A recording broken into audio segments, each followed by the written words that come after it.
இவனுக்கு எது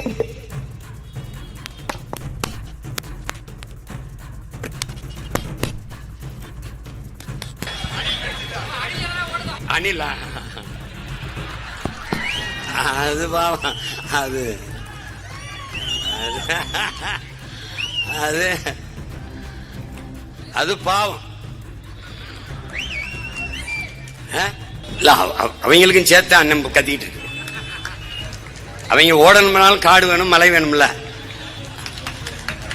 ஏய் இந்த முச்சந்தில இருந்து கத்திக்கிட்டு இருக்க சீமானதானே நீ பாக்குற? இந்த இங்க பாரு 36 லட்சம் 2 மடங்காங்கி 72 லட்சமா ஆச்சு. நீ நகரவே முடியாது. என்னை கேட்காம நீ கால் எடுத்துக்க முடியாது. நீ கையெழுத்து போடலாமா? நீ என்னை பார்க்கணும். அந்த நிலையை நான் உருவாக்குவேன். அதுக்கு தான் வேலை செஞ்சுக்கிட்டு இருக்கேன்.